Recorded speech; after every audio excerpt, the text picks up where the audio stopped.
Stop filming me. Stop filming me. Stop filming me. Stop filming me. Stop filming me. Stop filming. Stop filming me. Stop. I know kung fu. Stop filming me. Stop filming me. Stop filming me.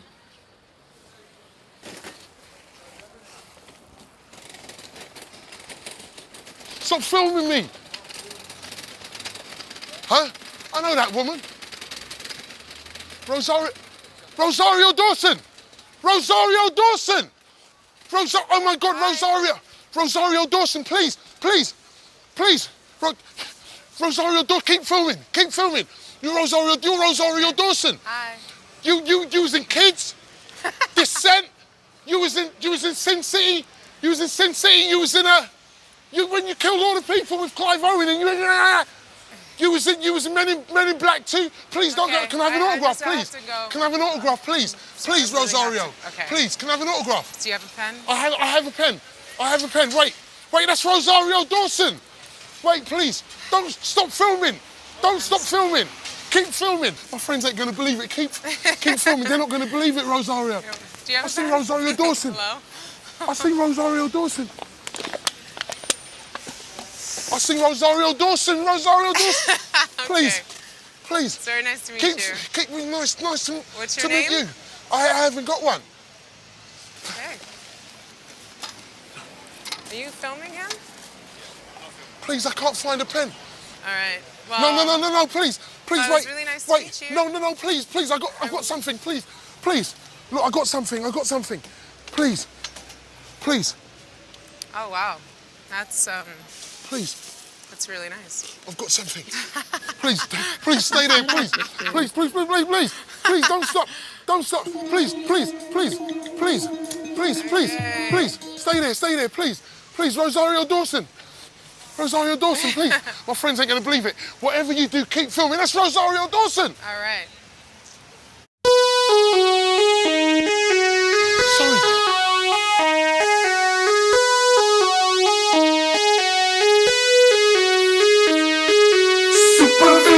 X-ray with your superhero mind state as you walk into the limelight. You're super cool.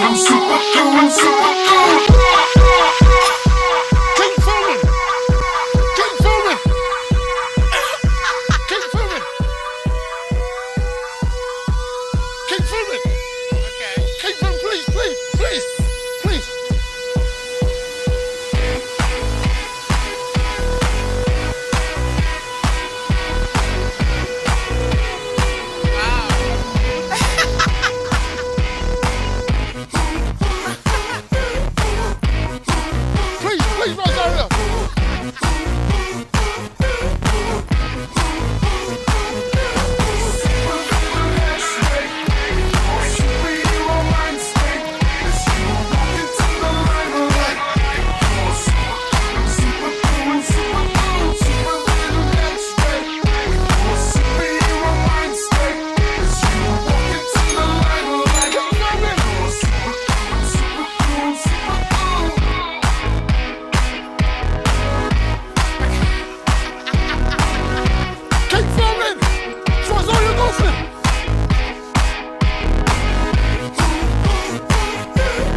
Thank you, Rosario. You're welcome. Thank you, Rosario.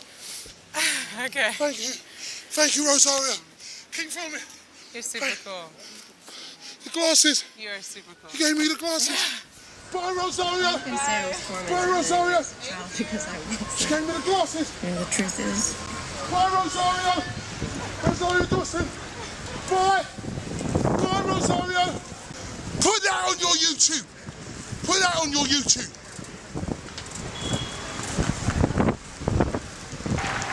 Was that introduction enough?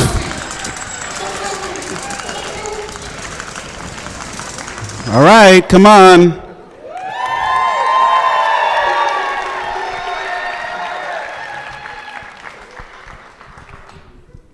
All right.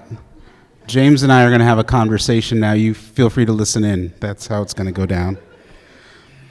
How you doing? I'm cool, brother. Thank I'm you. cool, brother. I will shout. You can just use it in the... Keep filming! Keep filming! I will ask some questions at some point, but I've got my questions, and I'm sitting in this chair, so you will have to bear with me. A black Western. How did this happen? What prompted you to do this? You're from London. You were sitting around thinking, wow, you know what Americans don't have is a really good black Western, and I want to hear the story. How did this happen? Well, firstly, I'd like to thank you all for coming out, and it's an absolute pleasure to be here, man. And it's such a crazily warm crowd, man. It's a really beautiful thing. So, give yourselves a round of applause. And it's interesting, just before I answer that question, we had we had a prayer read out before we started this, right? A Yoruba prayer. And I'm Nigerian. I'm from London, but of Nigerian descent. I'm actually the first generation of my family that were born in England. My full name is James Lyndon Francis Obafemi Adekunle Samuel. So to hear, a prayer read out is a really beautiful thing. And today is actually my grandmother's birthday. She passed away, recently, and so it was a really special thing. I would say, in answer to David's question, I'm a real, lover of film. I'm a huge fan of film, right? And since I was a kid, I used to look at westerns, like all manner of them, from Gunfight at the OK Corral to The Man Who Shot Liberty Valance to all the Sergio Leone westerns, and I used to see a glaring inconsistency with regards to the portrayal of people of color. Every time they showed a black person, literally every single time in the Old West, they'll show a black person in Hollywood would show a black person. It would always give a reason for the black person being there, right? Like if you watch a great film, which is The Man Who Shot Liberty Valance, starring Lee Marvin, James Stewart, a young Lee Van Cleef and Strother Martin. Then they had this guy in it, and it's important we speak about this. His name was Woody Strode, right? And Woody Strode, right? Woody Strode is the epitome of black excellence on cinema. He was in Spartacus. This man was the most amazing, one of the most amazing black people that ever walked the planet, and he looked so picturesque. And I would watch as a kid. I would watch The Man Who Shot Liberty Valance. John Wayne's in it, and they would dehumanize this character. He plays a character called Pompey. Now that's the equivalent of watching. That's the equivalent of watching a movie today and seeing Jay-Z or Diddy in it playing a servant. It makes no sense. There was a scene that used to really bug me out as a kid, where Woody Strode walked into the saloon to get John Wayne. He didn't even want to drink in this stupid saloon, but he walked in there to get John Wayne, and the bartender said, "Pompey, you're not allowed to drink in this saloon." And John Wayne said, "Pompey could drink anywhere I drink." But he gave him the look of, "Not those other niggers, but Pompey's cool." And Woody Strode's there like, I didn't even come for a drink. I came for you. I want you to turn around. There's been a gunfight around the corner. I'm like, huh? In real life, Woody Strode would walk in a saloon, pull out his Colt 45 and rinse. It was just a glaring inconsistency. So for me, right, I used to always like research into the Old West and to see where people of color were, whether they were Asians, Mexicans, black people. And then I'd find out that Wyatt Earp died in 1929. That's some amazing tish. If I ask someone, Wyatt Earp from Tombstone, gunfight at the OK Corral, if I ask someone, when did Wyatt Earp die? They'll probably say 17. He died in 19... My grandmother was alive when Wyatt Earp was running around, right? Tombstone and gunfight at the OK Corral took place in 1881. Slavery was abolished in 1865. But before then, there was mad states that had abolished slavery, which means there was decades of black people in the Old West that weren't slaves, right? That weren't slaves. There was people growing up that knew nothing of slavery. They were in black areas, right? They knew nothing of what it was like to be owned by someone else and to be someone's property. Then I'll find all these villains and all these amazing characters like Rufus Buck, Stagecoach Mary, Edmonia Lewis, John Taylor, Ben Hodges, Ism Dart. How come these people have never been shown on screen before? It bugged me out that I know all the words. I always say this when I'm doing a Q&A. I know all the words of Calamity Jane. I used to love Calamity Jane as a kid, starring Doris Day, right? And I used to grow up singing, me and my sisters, right? We used to grow up singing, I just got back from the Windy City. The Windy City is mighty pretty, but they ain't got what we got. No siree. They got stacks up 7 stories. Never need any morning glories but steps from our doorway. We got them for free. They got those minstrel shows, pretty ladies with the big chapeaus, private lawns, public parks. For the sake of civic virtues, they've got fountains there that squirt you. I just got back from the Windy City. The Windy City is mighty pretty, but they ain't got what we got. I'm telling you, boy, we got more style in Deadwood City than the whole of Illinois. Now, I know all the words, right? Peep this. Hollywood would make sure as kids we were rammed that film down our throats so much. Billy the Kid, Calamity Jane, Wyatt Earp, Wild Big Bill Hickok, Jesse James, and his brother Frank James. We'll know all of the words to Calamity Jane, but they'll never teach us about Stagecoach Mary, who would wipe the floor with Calamity Jane. Stagecoach Mary used to have gunfights. Stagecoach Mary used to have gunfights with white cowboys and win, right? And win, and they never came after her. So for me, it was a case of, like, if no one's gonna tell that story, I'm tired of waiting, man. Let me assemble them all in one place, one time, like the Avengers, and show and show black excellence for what it really was. And I'd just like to say, They Die by Dawn, it's important to know that it's part 1 of a much bigger film, a 2.5 hour epic movie called The Notorious 9, which I'll start shooting in the summer, starring everyone. So, just so you know. I know that was a long answer. That's okay. It was, some of you might not know this, but all the characters in this movie are based on real people. Every Isom Dart, Bosickard, Rufus Buck, everybody. And so I was watching the movie, and I'm sitting there, and I'm getting giddy, but I was getting a little pissed, because I was like, well, you mentioned Bass Reeves, but I was like, where is Bass Reeves? That's what I was waiting for. I was waiting, and then you give me Bass Reeves, Harry Lennox. How did you get this cast? This is an amazing cast. How did you... this is what I want to know. This is the movie that I wanted to make with the cast I wanted to make. So my lawyers are going to be calling you later, but yeah. Well, thank you. I stole the idea from David. What I done when I wrote the screenplay, probably I remember Clint Eastwood in The Unforgiven when he said, "Could you tell me who you killed first?" When he had that shootout, and he said, I don't know who I killed first. I was just lucky, I guess. I've always been lucky when it comes to killing folk.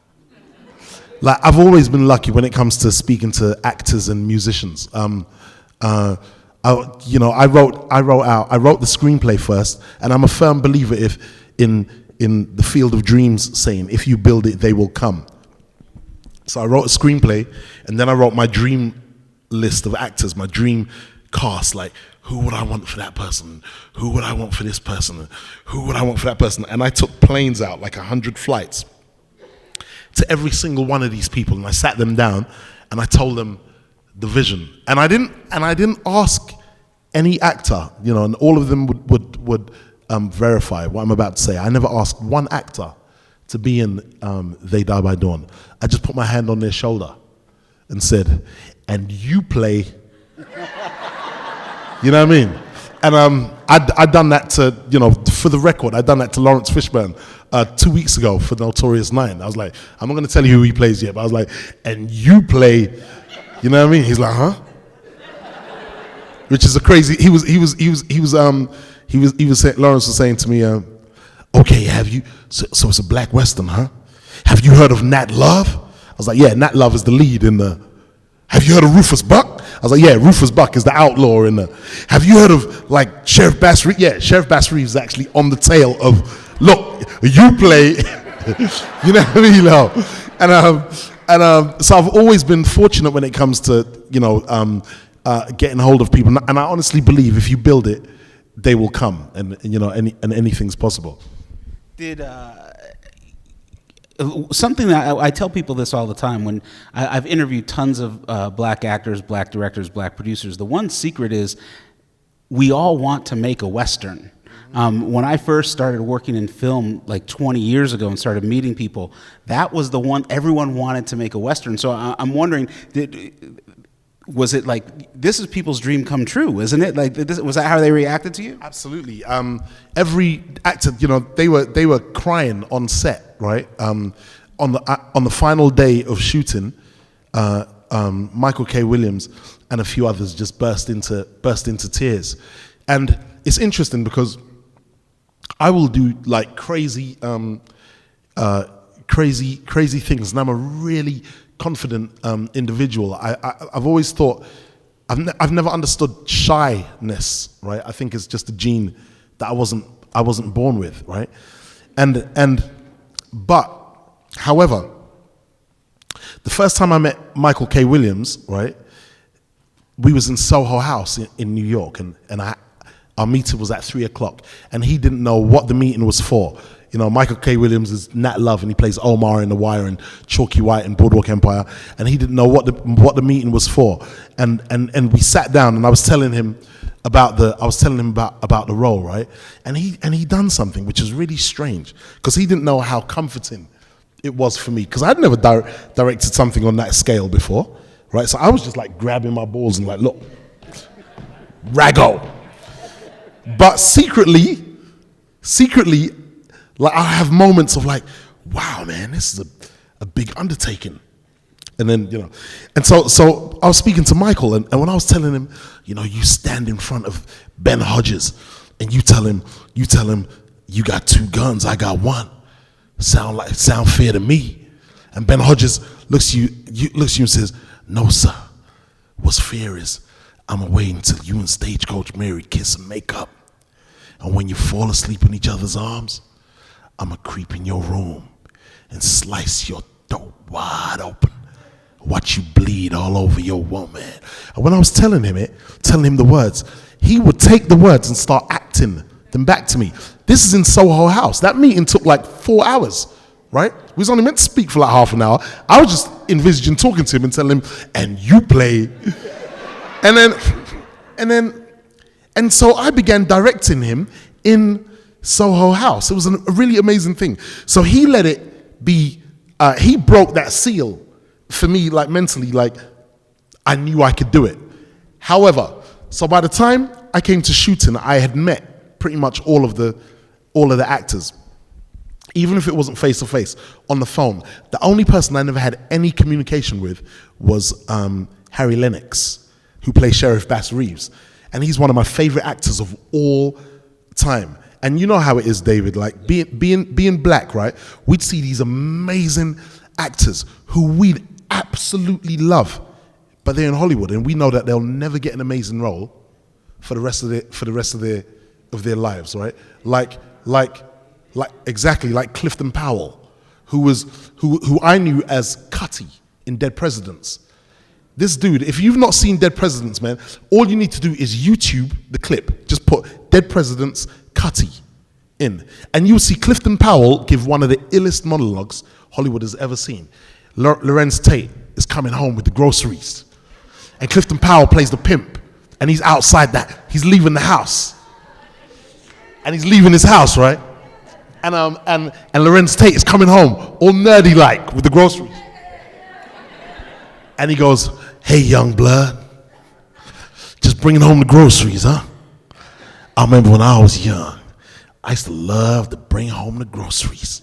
And then he tells Lorenz Tate how, I have a point to this story. He tells Lorenz Tate how he's been taking care of Juanita, his wife, while he was in the army. And Lorenz Tate's like, "Stay the fuck away from my woman." He goes, "What you say to me? You heard me. Stay the fuck away from my woman." Clifton Powell says, "Listen, young blood, I ain't the enemy." Knocks him down the stairs. I'm telling you, man, this is one of the most scariest scenes.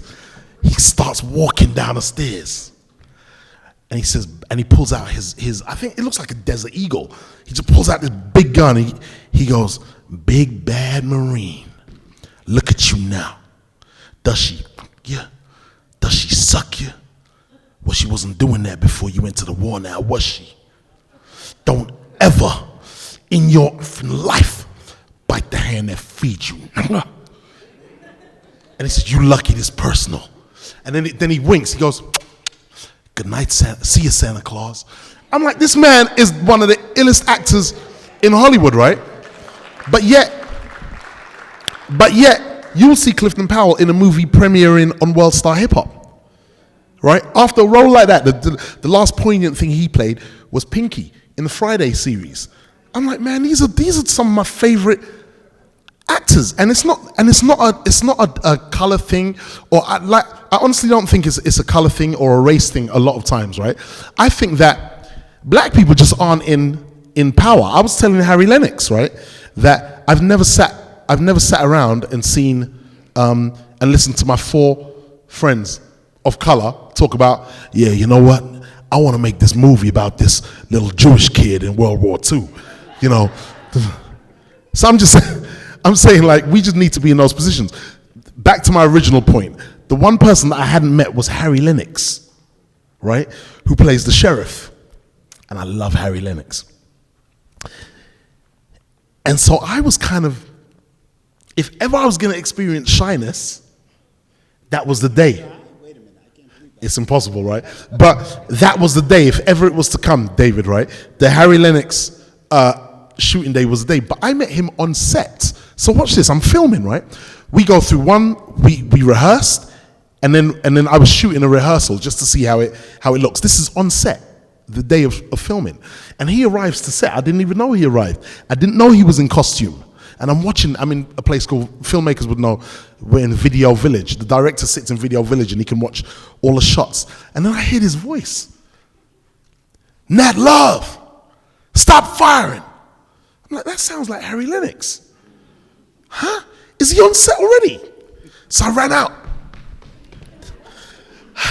"Harry."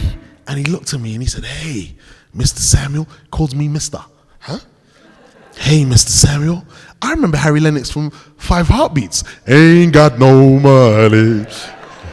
Ain't got no fancy car." Remember that? "Don't lead the life of a millionaire or a movie star." Anyway, so I was like, "Huh? Harry?" And he was like, "Man, this is a dream come true. I always wanted to do a Western. It's a dream come true. Thank you." And it really knocked me back. Because for me, I didn't understand how many people were as robbed as I was, even sitting here, right? Like, we were all we were all like, They Die by Dawn and The Notorious Nine isn't my film. It's all of our film. No matter what color you are or what creed you are, if part of our history isn't told, then we're all robbed. We're all stolen from. So I don't necessarily see it, right?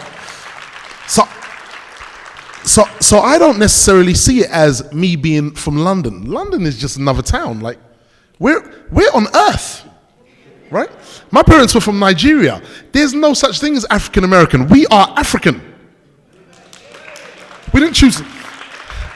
There was no public election in Africa. I said, I vote for slavery. Let's go to America. So we are African American by default, or African English by default. But man, we all come from one place. So when I'm looking at a Western, I have to tell a story. It's like our story, it's my story, it's David's story. It's the Langston Hughes African American Film Festival story. Like, it's just we have to correct these, let's just call them inconsistencies. You know what I mean? And I think the inconsistencies are there for a reason, so we can stand up and tell our stories the way they should be told. And I don't even mean as black people, I just mean as human beings, man. As human beings, there's stories for everyone to share. I loved Doris Day, and I love Calamity Jane. I wasn't looking at that and saying, man, that's a white Western. I love that Western. Okay, well, cool. Doris Day has to look at They Die by Dawn then. Doris Day has to look at the Notorious Nine then. If I can have that story, if I can have the Wyatt Earp story and Tombstone and Gunfighter and, you know, The Man Who Shot Liberty Valance, then we can also have They Die by Dawn and all the other stories we're going to tell. Sorry for taking so long. It's okay. I loved how Michael Williams, when he comes in, he's whistling the Ennio Morricone from. That was. I'm just like, I want to watch it again. Really, that's what it really comes down to. And so, Notorious Nine, you're working on that. Yeah. What's you start shooting this summer? Yeah, this summer. Okay. Yeah, do you want to give us any details about it? Okay, yeah, give us. I'll give you a few. Well, no, but Notorious Nine is you know, They Die by Dawn is something that I funded myself, right? I funded it myself. Music, you know, I make a decent living as a musician and a filmmaker. I'm always making music, and you know, I'm shooting, shooting one visual or another. And you know, I knew that it would be too hard to approach people for investment. Now it's easier because They Die by Dawn is done, but before then it would just be too hard and to tell people, you know, I want to make this movie and it's got this whole cast in it. They'd look at you like, this guy's crazy, right? And so it was always a prelude into this much bigger tale called the Notorious Nine. And Notorious Nine is about the hunt for Rufus Buck. Right, it's 9 of them gather around to hunt down the Rufus Buck gang, but it's much bigger because I didn't fund it myself, right? So it's a huge epic story. There's bank robberies, train robberies, jailbreaks. Like it's a huge tale with everyone in it. And I'm rebuilding. There was a place, you know, Langston, Oklahoma was a real place it was a real black town, right? But then there was another place called Tulsa, Oklahoma, Greenwood Avenue, founded by a man called O.W. Gurley, right?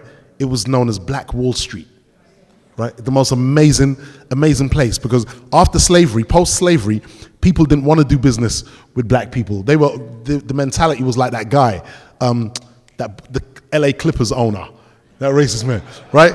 So they didn't want to do business with black people. So black people were forced to do business by themselves, minus entrepreneurship, because we just had to eat and had to survive. So there was a man called O.W. Gurley, and he founded this town, Greenwood Avenue, and it became known as Black Wall Street of the day. And the third act of the Notorious Nine takes place in Black Wall Street, around a Jack Johnson fight. I'm actually casting for young Jack Johnson as we speak. Like it's the illest concoction of swag. Like you have seen. Like there's a side of me, right, David, I'm telling you, there's a side of me, right, that when people are enjoying They Die by Dawn, right, I'm watching it like that. Huh?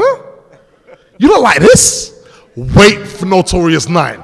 I'm about to unleash you remember Scent of a Woman with Al Pacino? If I was 20 years younger, I'll take a flamethrower to this place. I'm taking a flamethrower to our culture, and I'm bringing on everyone, man. And the music is bonkers, and like you're gonna be watching. I swear, man. I'm not. Look, man. Look, people ain't. I always say this. exactly. But I say this, right? People you listen to musicians, right? Talk about the album. Musically, they call me the Bullitts, right? And I handle my business musically, right? And last year, me and Jay-Z put all the music together for The Great Gatsby, right? The film The Great Gatsby. And when I hear people speaking about the music that they do, they're never excited, right? When I listen to filmmakers, I understand a filmmaker's just meant to shoot his film and really go home. The promotion thing is a extra tool that came afterwards, right?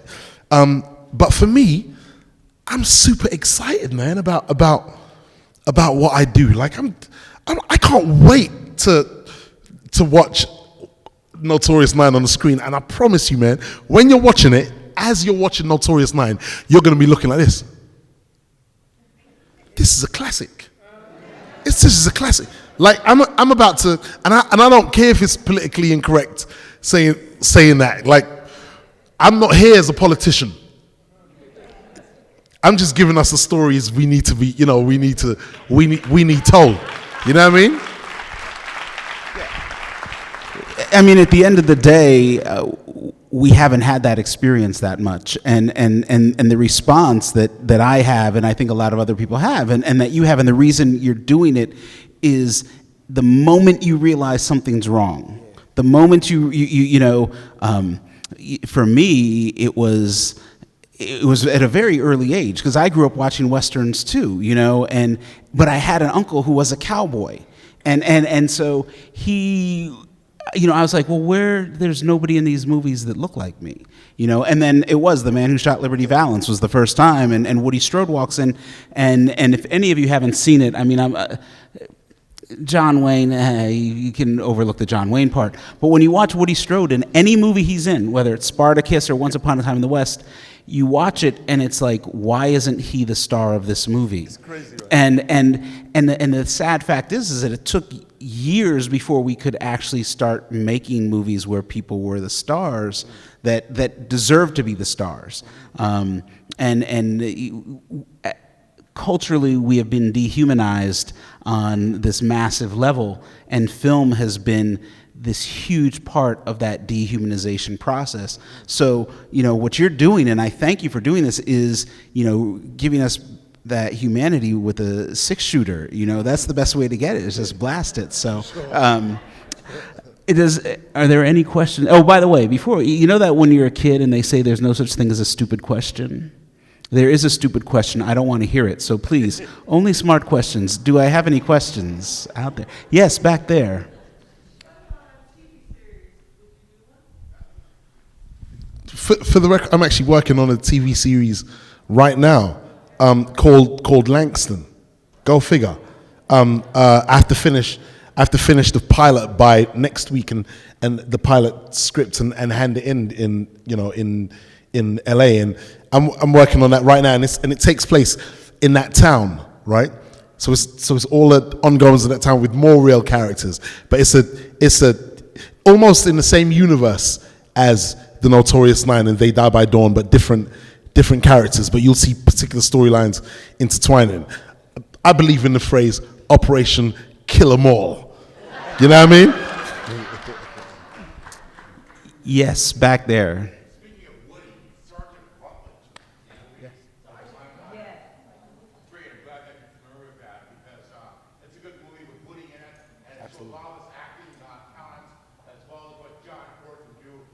Absolutely. I guess speaking of John Ford, we know The Searchers was based on a black character, or actually a black civil rights, Civil War veteran. Do you know anything about that at all? I know. I'm not that familiar with the Civil War, but I loved The Searchers as a movie, and I know it was based on a real characters and real tales. Firstly, I'd really like to thank you, man, because when the thing broke down, whatever the hell was going on, and me as a filmmaker, I'm like, what the hell? But you got up and you really told us to. I'm speaking to the same guy, right? Yeah, he told us to get our research on it. That's a really beautiful thing, because that's my whole point. I believe that we should all research these characters, and I'm taking artistic liberties I'm putting them in my own story, right? But I believe that we should all research these characters and look them up, because they're really rich. So I thank you from the bottom of my heart, and I'm doing what I'm doing because of people like yourself. It's really inspiring. When I speak to a person like yourself, I know I'm not crazy. You know what I mean? I wish I knew you when I was a baby. Like, you could have just given me even more lessons. You know what I mean? But nothing. Okay, let's go. But thanks again, brother. I'd like to know about the music in the bar, the guy that's singing the music. Yeah, that was me playing a character called Lobo, right? Lobo was actually the first black comic, right? He was a cowboy, right? One of the first black comics like the black people ever had, and it was dope, right? I got my hands on the story. I downloaded it online. I couldn't get the original comic because it only ran for literally one comic, and then they said kill that comic off. So I just wanted to pay homage to Lobo. The music in the film, it says music by the Bullitts. Musically, I'm known as the Bullitts. People think the Bullitts is a band, but it's literally just me. So all the saloon music you hear are all original songs. They're saloon versions of songs that are on my album, and just things that I do. And the reason why I played that character, Lobo, I'm not an actor, but there's particular things that I can execute. It's because what I was singing ties up the almost like the moral compass and the it's almost like the what the point of the story is, and that's pretty much what it was. But the music is all the Bullitts. I think it's kind of dope myself. Okay, I sold one more question, so way back there. Okay, we'll do two more. Okay. I really appreciated seeing Roger and Winter Smith, and I even more appreciate the fact that you gave him one of those kinds of monologues that I feel like he just does those kind of monologues all the time. I was wondering, in Notorious 9, is his character developed a bit more? Does he have a sort of I don't want to say significant, but is he featured in Notorious 9? Because I feel like there's a place for those kind of characters that seem surface and sort of secondary, but really, in a way, we started the film with him and we ended the film with him. Exactly. Yeah, that was a real letter. Thank you very much, David. Right. So what? I'm really glad you asked that, because firstly, like you are going to see much more of Roger Guinevere Smith in the Notorious 9, but also his character, and this is really important, right? The character that he plays in They Die by Dawn is a character called Jordan Anderson, right? And he was a freed slave, right? He was free. And it's interesting that you spoke about his dialogue, because that's the only part in They Die by Dawn that I didn't write. Every line of his dialogue is real. He's reading a real letter, right? And you can research. You know what gets me really angry about when they show black people in the old films, right? Not even westerns, just old movies. They'll show us speaking to each other like porch monkeys and jigaboos. And such was never the case. Such was never our language. That was Hollywood's interpretation of us, right? And how we should be portrayed to the public. Case in point and proof in the pudding I am about to unleash, right? I am about to serve, is You can watch a film like Bette Davis's Dark Victory. Good movie until they show the black people. You'll see all these black kids running around. They run up to Bette Davis and they say, this at the end, a carriage is coming, a carriage is coming. And they're running around like, a carriage is coming. As a kid, this used to really offend me. Yeah, you'll see those same black actors, kids and adults, in the movie Stormy Weather with Lena Horne, Bojangles, the Nicholas brothers, and they'll be speaking normal to each other. Right? They'll be speaking normal to each other. And when you look at a letter like what Jordan Anderson wrote to his slave master, which you can find online, right? His English is absolutely perfect. It's impeccable. We were never speaking like, yes, the boss, ever. In the history of mankind, that was never black people's language. Not even in slang. We spoke normal, even if they wouldn't teach us to read and write. Their language, like the slave master's language. Dialect is still dialect. Human beings can still speak, and so that was why I wanted Roger Guinevere Smith to play that particular character, and he really ate it up. And we're going to see a lot more of Jordan Anderson, you know, in what I'm doing. So thank you again for that question. Who's the one who's exploding back there? Okay. Yes. Hollywood and TV of any kind doesn't represent the older African-American woman, as there are no jobs hardly for them unless they're really stars. There are no jobs, and there's a dynamic in film making business that those jobs are going down.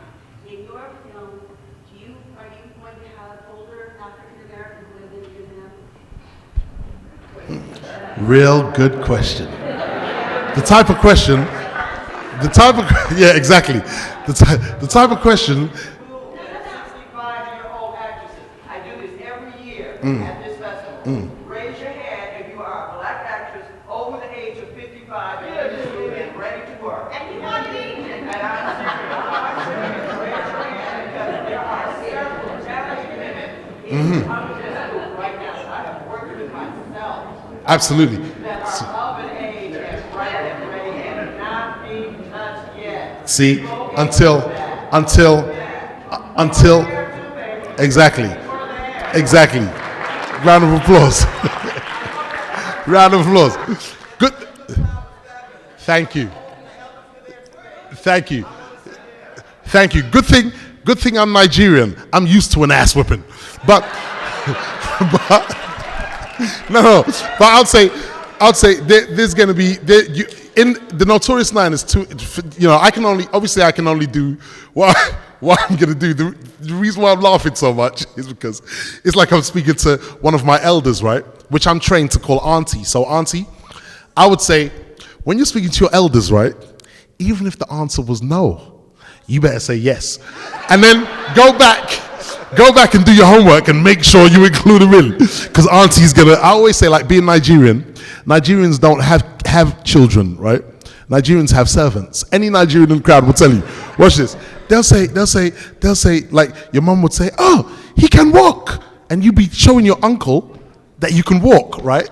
That you can take one step above another. Can you walk? Yes, uncle. Go and bring chicken for uncle, right? So I'm used to getting told off. But I would say that definitely, you know, I cover the whole.